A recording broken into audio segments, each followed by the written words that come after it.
Trouble nowadays for Google. The U.S. government has opened an investigation that's expected to be significant. The allegation here that Google is using its size and dominance of its search engine to undermine competitors, favor its own websites and its advertisers. Elias Makos is back here in studio with us. So in layman's terms, explain to us what exactly it is that the U.S. government is concerned with about what Google's doing. Great question. So listen, they're not concerned about Google having a monopoly. Having a monopoly is not illegal.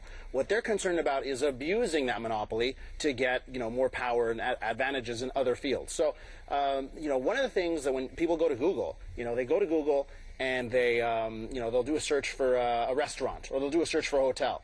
What other competitors are saying is that Google is putting their Google Places result right at the top, and that's unfair because, TripAdvisor and WebMD and Expedia, they're saying that, hey, when you do that, when you favor your own services, it takes money out of our pocket. So they're worried about the fact that Google has a lot of power, reach, and financial resources as well. Yeah. I mean, because they cut these deals with these advertisers, yes, and then they put them prominently on their website ahead of some other groups that don't advertise with Google. And Google has so much of a lead in search. 2/3 of searches in North America, 80% of searches in Europe go through Google. And, listen, Google knew this was going to happen. They, the same thing that's happening now in the States with the FTC is happening in Europe. It started at the end of last year.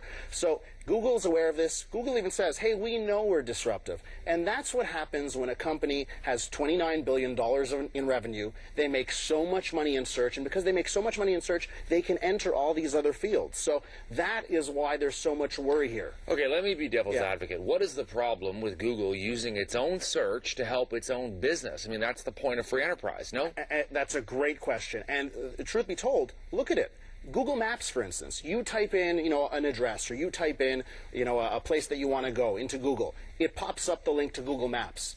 Now, what if the FTC broke up Google and said, okay, Google Maps and YouTube, all these companies have to be separate?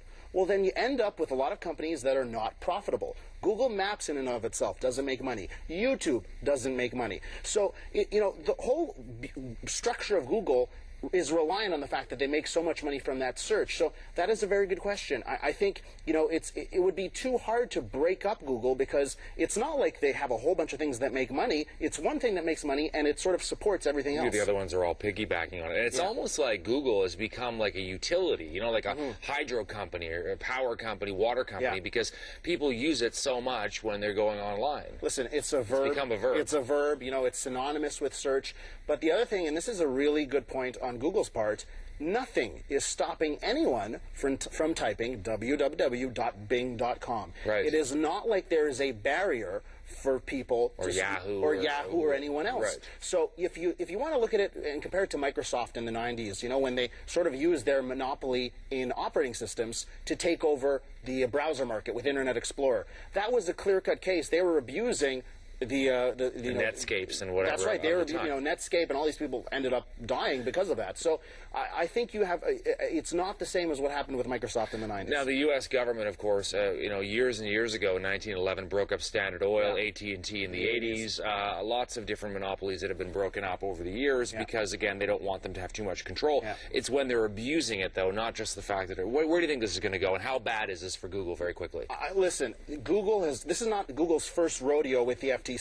They've already had to, get approval when they bought this travel software company just like last year. The FTC nixed a deal with Yahoo in 2008. So Google knows how to deal with the FTC. They've already agreed to 20 years of private auditing when it comes to social networks because of what happened with Google Buzz. So Google has dealt with the FTC, and I think it's a big company to have a lot of lawyers, and I think they'll be able to navigate these waters. But clearly, there's some concerns. A lot of money means lots of lobbyists as well in Washington. Thanks very much, Elias. Take care. We'll be right back.